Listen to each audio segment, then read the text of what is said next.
السلام عليكم ورحمة الله.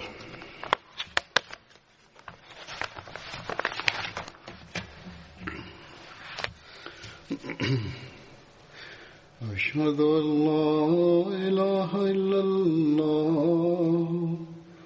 وحده لا شريك له وأشهد أن محمدا عبده ورسوله أما بعد فأعوذ بالله من الشيطان الرجيم بسم الله الرحمن الرحيم الحمد لله رب العالمين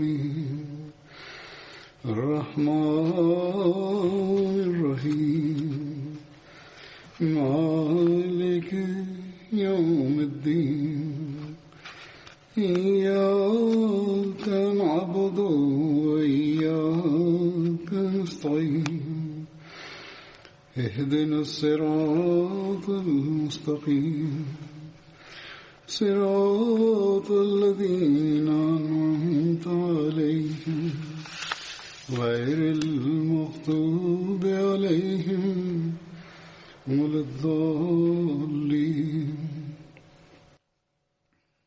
Ассаламу алейкум ва рахматуллах. В связи с текущей ситуацией и законом, введенным правительством, стало невозможным произнесение проповеди в обществе людей. Поэтому сегодня мы организовали произнесение пятничной проповеди так, как это разрешено законом.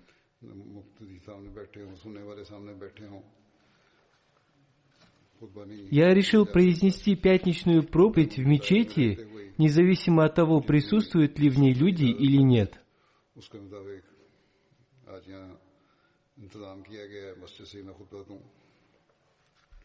И ее могут прослушать миллионы людей во всем мире.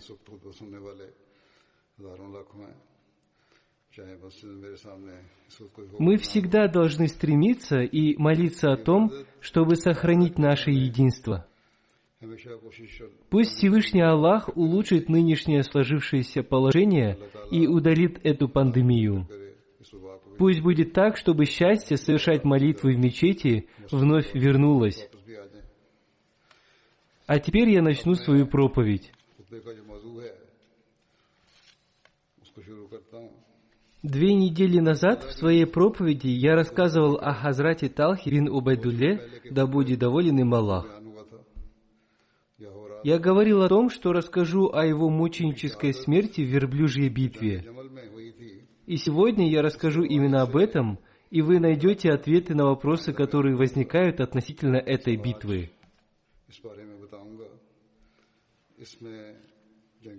Хазрат Умар, да будет доволен им Аллах, перед своей смертью создал комитет по выбору халифа.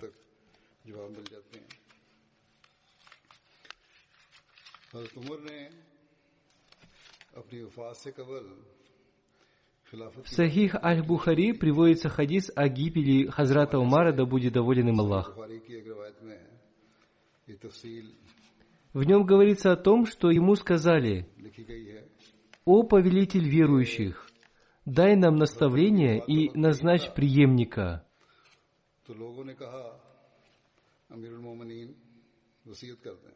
И в связи с этим Хазрат Умар, да будет доволен им Аллах, сказал: «Я не знаю никого, кто был бы достоин этого больше, чем эти несколько человек, которыми посланник Аллаха, мир ему и благословение Аллаха, был доволен до самой своей смерти». И он назвал Хазрата Али, Хазрата Усмана, Хазрата Зубайра, Хазрата Саада, Хазрата Талху и Хазрата Абдурахмана ибн Ауфа, да будет доволен ими Аллах.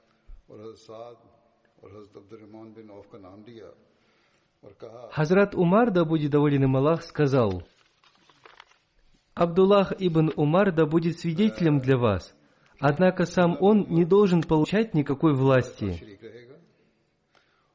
Если к власти придет Саад, это будет хорошо, а если нет, пусть тот из вас, кто станет править, помощью и советом.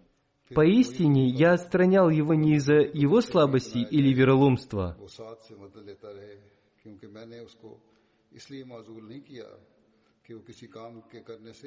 Далее Хазрат Умар, да будет доволен им Аллах, сказал: «Я завещаю тем, кто станет халифом после меня. Пусть он окажет уважение и соблюдает права мухаджиров. Относительно ансаров я скажу, что пусть он отнесется к ним наилучшим образом, поскольку они принесли веру в свои дома еще до мухаджиров.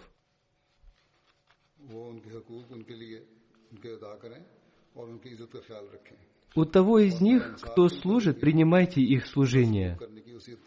Я завещаю относительно населения города, поскольку оно является поддерживающим ислам.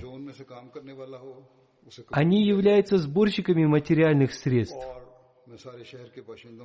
Они являются причиной беспокойства противников. Берите с их согласия то, что они отдадут вам, кроме того, что останется для их собственных нужд. Я завещаю ему наилучшим образом относиться к бедуинам, поскольку они являются корнем арабов и сущностью ислама.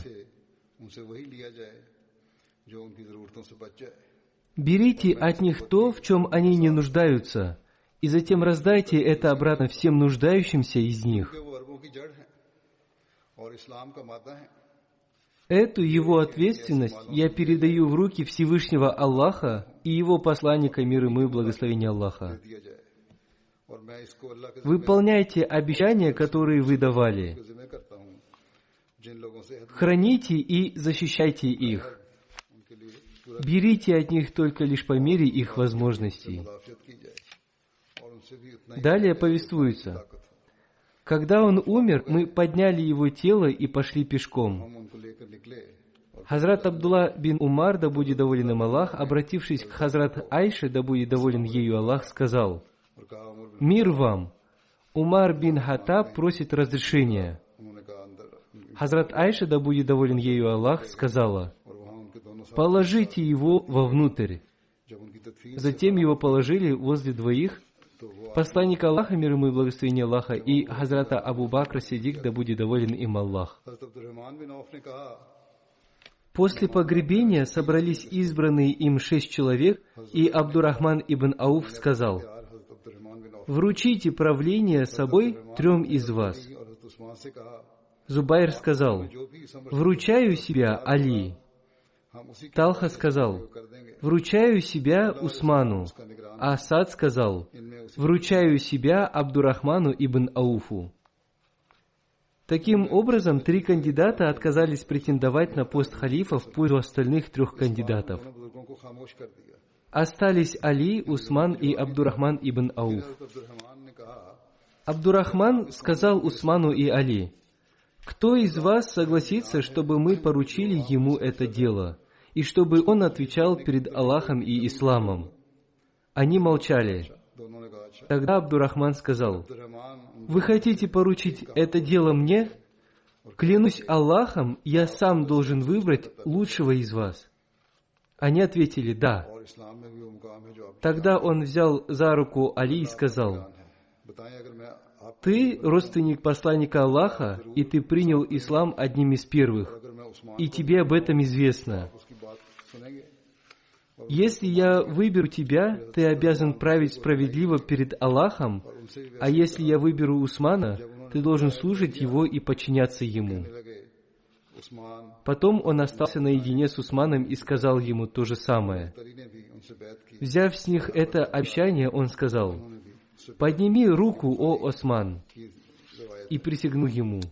Али тоже присягнул ему, а потом собрались обитатели дома и присягнули ему. Это хадис из Сахих Бухари. Хазрат Абитаван, реформатор, да будет доволен им Аллах, в связи с избранием Хазрата Усмана, да будет доволен им Аллах, сказал: когда Хазрат Умар, да будет доволен им Аллах, был ранен и понял, что его смерть уже пришла, он назначил 6 человек и посоветовал им избрать халифом одного из них. Среди них были Хазрат Усман, Хазрат Али, Хазрат Абдурахман бин Ауф, Хазрат Саад бин Аби Вакас, Хазрат Зубайр и Хазрат Талха, да будет доволен ими Аллах. В дополнение к ним он включил Хазрата Абдуллу бин Умара, да будет доволен им Аллах, в качестве советника, но не объявил его обладателем права на халифат. Он также предупредил, что эти люди должны принять решение в течение 3 дней, и Хазрат Сухейб, да будет доволен им Аллах, должен возглавить молитву в течение этого периода времени. Он назначил Хазрата Мигдада ибн Алясвада, да будет доволен им Аллах, наблюдать за процессом консультаций и выборов и поручил ему собрать коллегию выборщиков в одном месте и охранять их.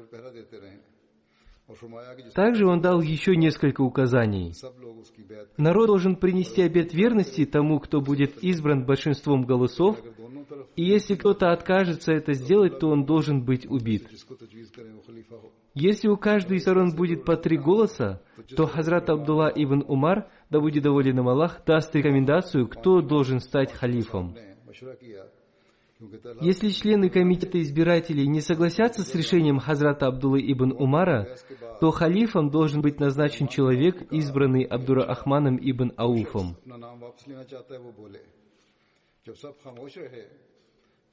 Этот вопрос обсуждали 5 из этих людей, поскольку Хазрата Талхи в то время не было в Медине, но они не могли прийти к какому-либо выводу. Спустя очень долгое время Хазрат Абдурахман ибн Ауф спросил, не хочет ли кто-нибудь отозвать свое имя, но все они промолчали. После этого Хазрат Абдурахман ибн Ауф отозвал свое имя. Затем Хазрат Усман отозвал свое имя, и затем еще 2 сделали то же самое. Хазрат Али промолчал. Наконец, члены комитета избирателей взяли с Хазрата Абдурахмана ибн Ауфа обещание, что он будет полностью беспристрастным, и возложили ответственность за принятие решения на него. В течение 3 дней Хазрат Абдурахман ибн Ауф посещал каждый дом в Медине, чтобы узнать мнение каждого мужчины и каждой женщины по этому вопросу. Выразили свое согласие с выбором халифатом Хазрата Усмана, да будет доволен им Аллах.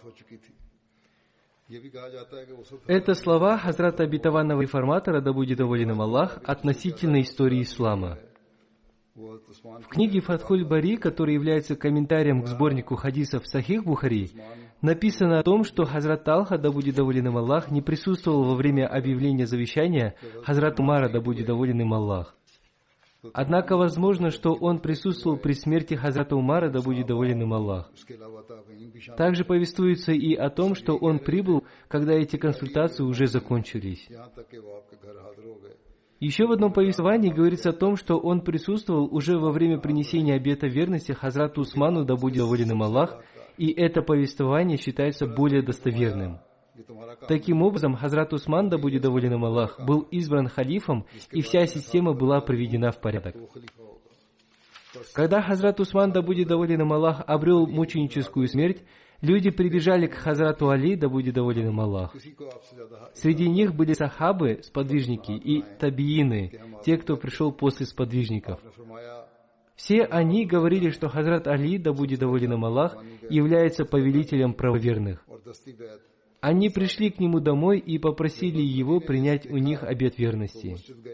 Они говорили, протяните нам свою руку, вы более всех имеете право на сан халифа.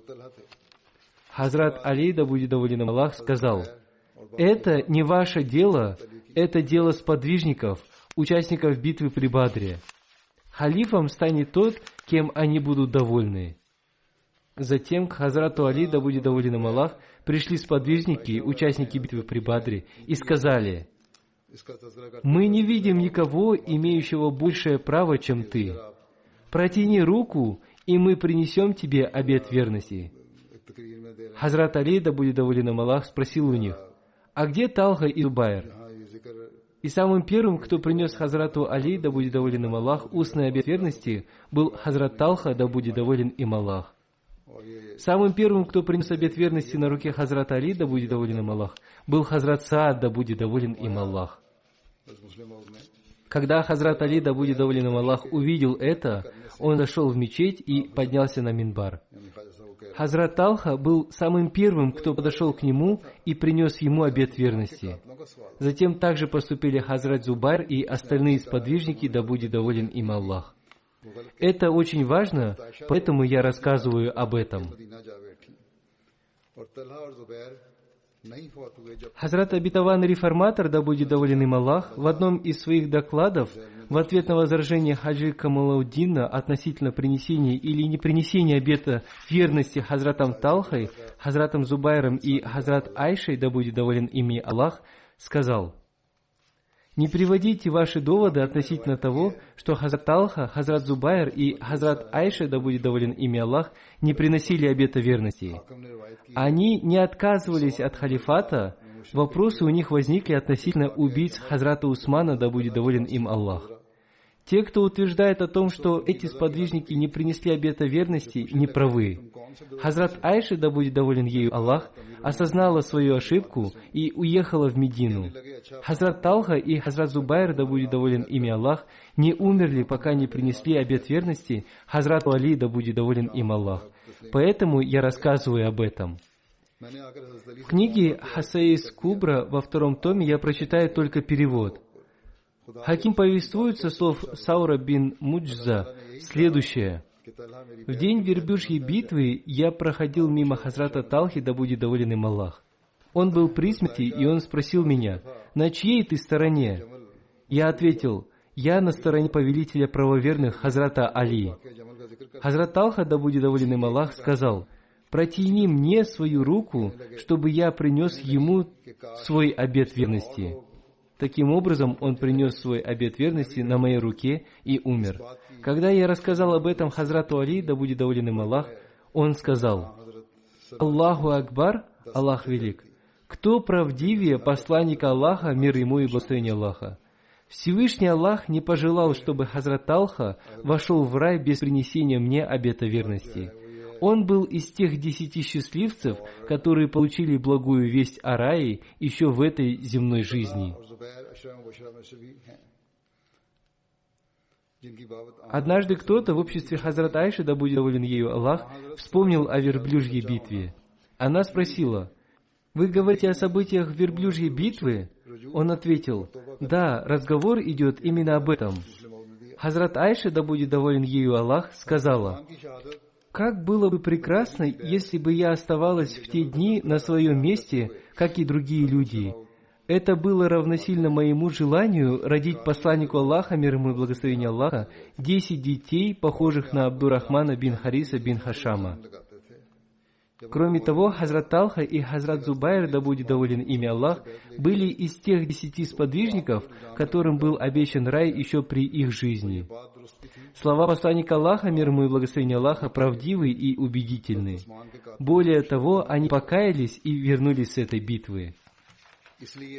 Относительно мученической смерти Хазрата Усмана, да будет доволен им Аллах, обета верности Хазрату Али, да будет доволен им Аллах, и верблюжьей битвы, Хазрат Обетованный Реформатор, да будет доволен им Аллах, сказал: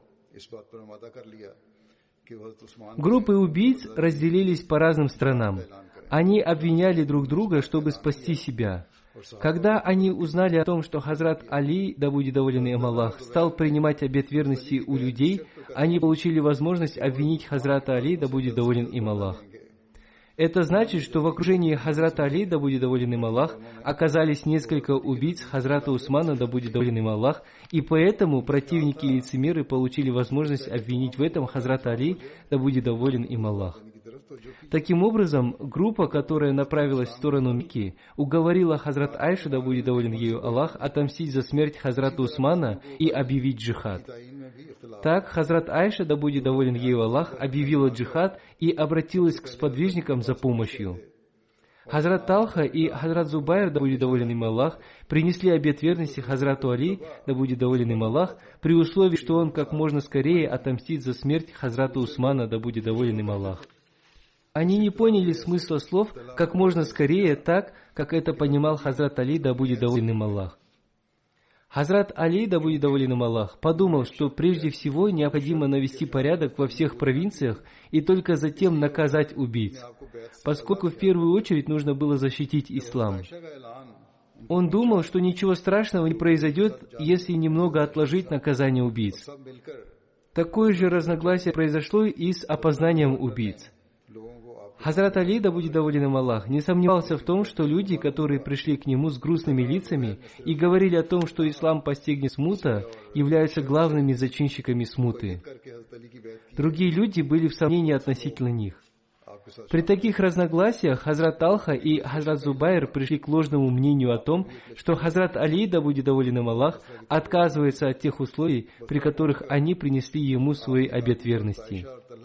Они пришли к мнению, что поскольку Хазрат Али, да будет доволен им Аллах, не выполняет этих условий, теперь они не обязаны присягать ему на верность. Когда они узнали об объявлении Хазрат Айши, они нашли ее в Басре. Губернатор Басры не разрешил Хазрат Айше встречаться с людьми, и когда люди узнали, что Хазрат Талха и Хазрат Зубайр присягнули Хазрату Али с такими условиями, то еще больше людей присоединилось к ним. Когда Хазрат Али узнал об этом, он тоже собрал свое войско и отправил его в Басру. Когда Хазрат Али прибыл в Басру, он отправил своего доверенного человека Хазрат Айше, Хазрату Талхи и Хазрату Зубайру, да будет доволен Аллах. Сначала этот человек прибыл к Хазрат Айше и спросил у нее о ее намерении. Она сказала: «Мы хотим только исправления». Затем этот человек пригласил Хазрата Талху и Хазрата Зубайра и также спросил их об этом.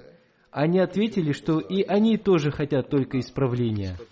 После этого этот человек сказал: «Если вы желаете исправления, то вы выбрали неправильный способ, и в результате произойдет только смута. Сейчас ситуация в стране такова, что если вы убьете одного человека, то за него встанут 1000 людей, и еще 1000 людей придут им на помощь. Одним словом, истинным исправлением будет единение людей, и только затем следует наказать злых людей. Иначе, в настоящей ситуации, наказание того или иного человека принесет больше смуты. Пусть сначала установится порядок в государстве, и только после этого можно будет наказывать их». Выслушав его, они сказали: «Если это мнение Хазрата Али, то пусть он придет к нам, и мы готовы выслушать его». Таким образом, две группы решили, что спокойствие и мир лучше, чем война. Когда об этом узнали Абдулла бин Саба и его приспешники, которые и были убийцами Хазрата Усмана, да будет доволен им Аллах, то они очень испугались. Они тайно собрались и пришли к мнению, что для них будет очень опасно, если мусульмане договорятся между собой. Они посчитали, что будут спасены от наказания, если мусульмане будут воевать друг с другом. Но если наступит мир и спокойствие между мусульманами, то они не смогут скрыться от возмездия. На следующий день состоялась встреча между Хазратом Али и Хазратом Зубайром. Хазрат Али спросил его: «Разве вы подготовили войско против меня? Есть ли у вас повод или объяснение, которое вы сможете предоставить перед Всевышним Аллахом? Почему вы своими собственными руками губите ислам, которому вы служили всеми своими силами? Разве я не являюсь вашим братом? Какая причина в том, что раньше пролитие крови между нами было запрещено, а теперь разрешено? Если возникли какие-то новые причины для этого, то это понятно. Но если их нет, почему вы хотите воевать с нами?» Хазрат Талха, который был вместе с Хазратом Зубайром, сказал: «Ты подстрекал людей к убийству Хазрата Усмана». Хазрат Али сказал: «Я проклинаю тех, кто принимал участие в убийстве Хазрата Усмана». Затем Хазрат Али, обратившись к Хазрату Зубайру, сказал: «Разве ты не помнишь слова посланника Аллаха, мир ему и благословение Аллаха, которые он сказал тебе? Ведь он говорил тебе: ты будешь сражаться с Али, и ты будешь тираном». Услышав это, Хазрат Зубайр вернулся к своему войску и, поклявшись, сказал: «Я не буду воевать с Али». Талха тоже признал свою ошибку. Услышав эти слова, воины обрадовались, что теперь наступит мир и не будет никакой войны. Однако смутьяны забеспокоились, и чтобы разрушить мирное соглашение, они придумали следующий коварный замысел. Те из них, кто был на стороне Хазрата Али, ночью внезапно напали на войско Хазрата Талхи и Хазрата Зубайра. Те из них, кто был на стороне Хазрата Талхи и Хазрата Зубайра, напали на войско Хазрата Али, и в результате обе стороны подумали, что их обманула другая сторона. Таким был коварный замысел людей из группы Сахабы. Когда началась война, Хазрат Али крикнул, чтобы кто-нибудь сообщил об этом Хазрат Айше, с тем, чтобы, может быть, посредством нее Всевышний Аллах удалит эту смуту. И верблюдицу Хазрат Айши вывели вперед. Но в результате этого возникла еще более опасная ситуация. Когда смутьяны поняли, что их план не удался, они стали выпускать стрелы из лука в сторону Хазрат Айши. Хазрат Айша стала кричать: «О люди, прекратите сражение! Вспомните о Боге и последнем дне!» Однако смутьяны не останавливались и продолжали выпускать стрелы. Люди Баджи были вместе с Хазрат Айшей. Увидев проявление неуважения к Хазрат Айше, они пришли в ярость. Они обнажили свои мечи и кинулись на противников. Верблюдица Хазрат Айши стала центром всеобщего внимания. Великие сподвижники окружили Хазрат Айшу и стали погибать один за одним, но они не отпускали поводья верблюдицы. Хазрат Зубайр не воевал, но один из этих злосчастных людей пришел к нему и убил его, когда он совершал молитву. Хазрат Талха погиб на поле битвы от рук смутьянов. Когда битва усилилась, и когда все они поняли, что она не закончится, пока Хазрат Айша находится среди них, некоторые люди приблизились к ее верблюдице и отрубили ей ноги.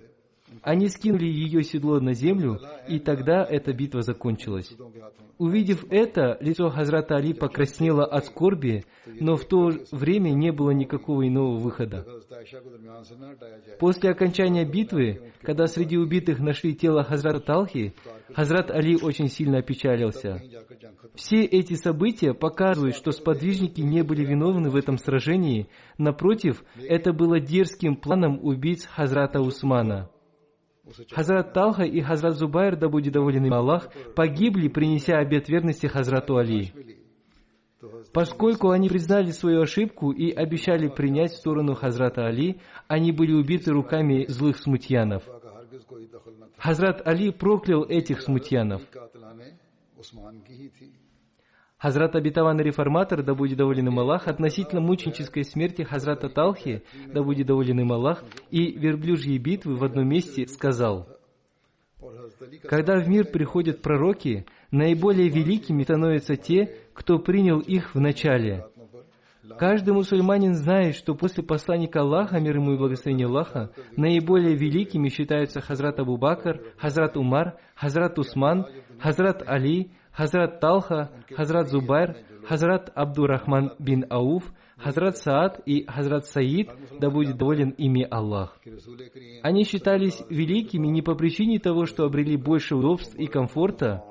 Напротив, они претерпели множество трудностей и страданий на пути религии. Хазрат Талха, да будет доволен им Аллах, был еще жив после смерти посланника Аллаха, мир ему и благословение Аллаха, когда после мученической смерти Хазрата Усмана, да будет доволен им Аллах, среди мусульман возникла смута, и одна из групп, лидерами которой были Хазрат Талха, Хазрат Зубайр и Хазрат Айша, заявила, что они желают возмездия за его смерть. Однако другая группа заявила, что началась смута, погибают люди, и что сейчас необходимо объединить всех мусульман, чтобы установить уважение к величию ислама, и только после этого можно будет отомстить убийцам Хазрата Усмана, да будет доволен им Аллах. Лидером этой группы был Хазрат Али, да будет доволен им Аллах. Эта смута разрослась до такой степени, что Хазрат Талха, Хазрат Зубайр и Хазрат Айша обвинили Хазрата Али в том, что он хочет защитить убийц Хазрата Усмана. Хазрат Али обвинил этих людей в том, что они поставили свои личные потребности на первое место и не думали о том, чтобы принести пользу исламу. Одним словом, их разногласия достигли своего пика. Затем началась война, в которой одно из войск возглавила Хазрат Айша. В этой войне приняли также участие Хазрат Талха и Хазрат Зубайр. Как было сказано выше, сначала они были противниками Хазрата Али, но когда Хазрат Зубайр выслушал Хазрата Али, он не стал воевать и хотел помириться. Но когда смутьяны из числа лицемеров разожгли смуту, обе эти группы стали воевать между собой. Во время войны один из подвижников подошел к Хазрату Талхе и сказал: «О Талха, разве ты не помнишь, как однажды ты находился в обществе посланника Аллаха, мир ему и благословение Аллаха, и он сказал тебе: Талха, наступит такое время, когда ты будешь в одном войске, а Али будет в другом войске. Однако Али будет прав, а ты будешь неправ». Услышав эти слова, глаза Хазрата Талхи раскрылись, и он сказал: «Да, я вспомнил об этом». И после этих слов он сразу покинул войско. Когда он покинул войско, после исполнения слов посланника Аллаха, мир ему и благословение Аллаха, один несчастный человек из войска Хазрата Али убил его, вонзив в него свой кинжал. Этот убийца пришел к Хазрату Али, и он думал, что получит за это большую награду. Он сказал: «О повелитель правоверных, я хочу сообщить вам о гибели вашего врага». Хазрат Али спросил: «Какого врага?» Этот человек ответил: «Я убил Талху».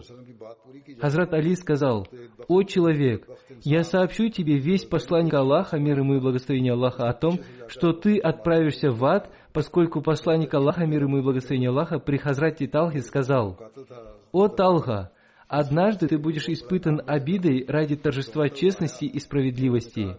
Один человек убьет тебя, и Всевышний Аллах отправит его в ад». В этой битве, когда войска Хазрата Али и Хазрата Зубайра встали друг против друга, Хазрат Талха стал приводить доводы в свое оправдание. Это произошло до того момента, когда один из подвижников напомнил ему о словах посланника Аллаха, мир ему и благословение Аллаха, и он покинул поле битвы. В тот момент, когда Хазрат Талха стал приводить свои доводы, один человек из войска Хазрата Али сказал: «О безрукий, замолчи!» Хазур поясняет: у Хазрата Талхи не было одной руки. После этих слов Хазрат Талха сказал: «Ты назвал меня безруким, но разве ты не знаешь, как я потерял ее?» В битве при Ухуде, когда все войско мусульман разбежалось по сторонам, и вокруг посланника Аллаха, мир ему и благословение Аллаха, осталось 12 человек, 3000 неверных окружили нас. Они стали выпускать стрелы в посланника Аллаха, мир ему и благословение Аллаха, с 4 сторон. Они думали, что если они убьют посланника Аллаха, мир ему и благословение Аллаха, они добьются победы. Каждый из неверных стремился выпустить стрелу прямо в лицо посланнику Аллаха, мир ему и благословение Аллаха. А я своей рукой защищал благословенное лицо посланника Аллаха, мир ему и благословение Аллаха, и все стрелы неверных попадали в мою руку до тех пор, пока я ее не потерял. Но я не отпускал своей руки от благословенного лица посланника Аллаха, мир ему и благословение Аллаха. Хазрат Абитаван Реформатор, да будет доволен им Аллах, относительно верблюжьей битвы, еще в одном месте написал: «Во время битвы кто-то сказал, что безрукий убит. Один человек, услышав эти слова, сказал: «О несчастный, разве ты не знаешь, как он потерял свою руку?» В битве при Ухуде, когда по причине недоразумения войско мусульман разбежалось на поле битвы в разные стороны, и неверные узнали, что посланник Аллаха, мир ему и благословение Аллаха, остался один с несколькими сподвижниками, то почти 3000 неверных окружили их со всех сторон. Они выпускали в их сторону сотни стрел, и их стрелы были направлены прямо в лицо посланнику Аллаха, мир ему и благословение Аллаха, чтобы убить его. И в это время Хазрат Талха был тем, кто защищал благословенное лицо посланника Аллаха, мир ему и благословение Аллаха. Он закрывал своей рукой благословенное лицо посланника Аллаха, мир ему и благословение Аллаха, и каждая стрела попала в его руку. Это были не просто раны, все вены и суставы его руки были перебиты. Его рука была просто разорвана в клочья. Такая безрукость является благом, которую желает каждый человек. Раби бин Хараш повествует: «Когда я находился рядом с Хазратом Али, к нему пришел Имран бин Талха. Он поздоровался с Хазратом Али, и Хазрат Али сказал: «Добро пожаловать, Имран бин Талха! Добро пожаловать!» Имран бин Талха сказал: «О повелитель правоверных, вы говорите мне добро пожаловать, однако вы убили моего отца и захватили его имущество». Хазрат Али сказал: «Ваше имущество находится отдельно в общей казне. Приходи завтра утром и забери свое имущество». जिसको तुम हकारत के साथ टुंडा कहते हो, उसका टुंडा होना ऐसी नेमत है कि हम में से हर शख्स इस बरकत के लिए तरस रहा है. Еще в одном из хадисов повествуется, Хазрат Али сказал: «Я отложил ваше имущество, чтобы люди не разграбили его. Ты говоришь, что я убил твоего отца, но я надеюсь, что я и твой отец будем пребывать среди тех людей, о которых Всевышний Аллах изрек».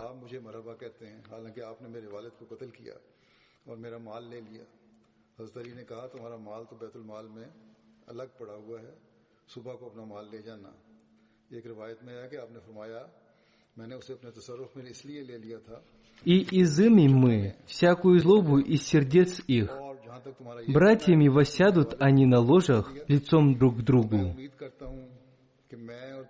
Мухаммад Ансари повествует со слов своего отца. В день верблюжьей битвы один человек пришел к моему отцу и сказал: «Разрешите войти убийце Талхи». Повествующий сказал: «Я слышал слова Хазрата Али, да будет доволен им Аллах.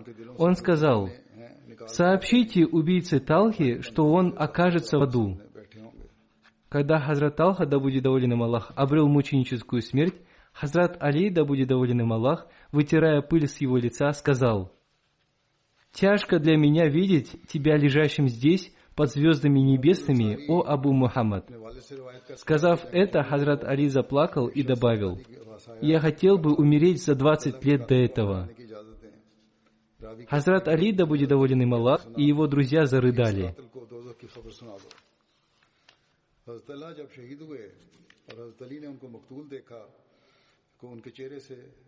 Однажды один человек прочитал следующее стихотворение.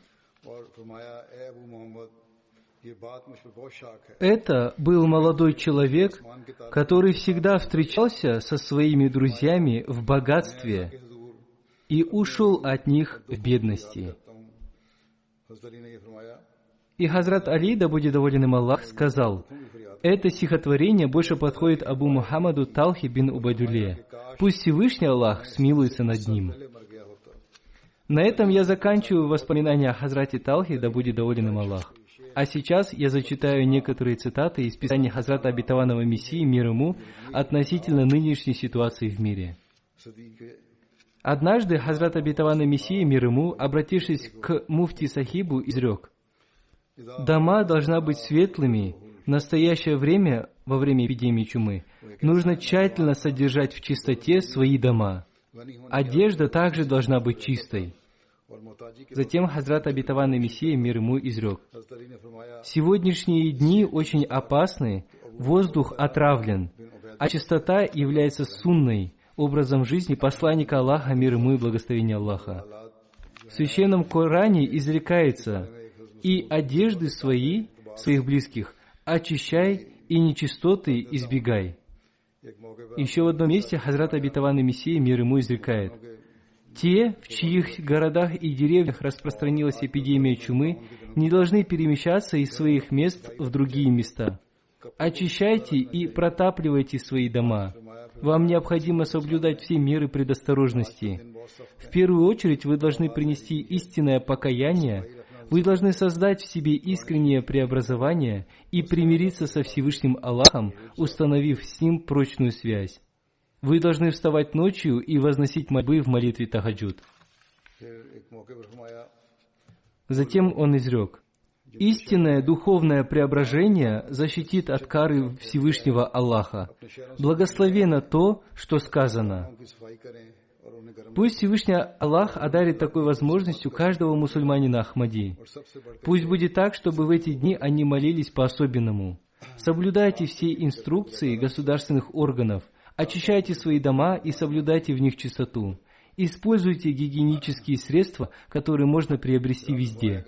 Пусть Всевышний Аллах благословит всех вас и окажет вам свою милость.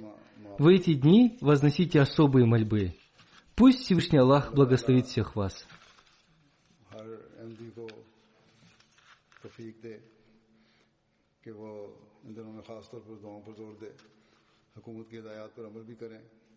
घरों को भी साफ रखें, धोनी भी देनी चाहिए, डिटोल वगैरह की स्प्रे भी करते रहें। वो मिल जाते हैं। अल्लाह ताला सब पर फजल फरमाए और रहम फरमाए। बहरहाल ख़ास तौर पर इन दिनों में दुआओं पर ख़ास दौर दें। अल्लाह सबको इसकी तौफीक दे।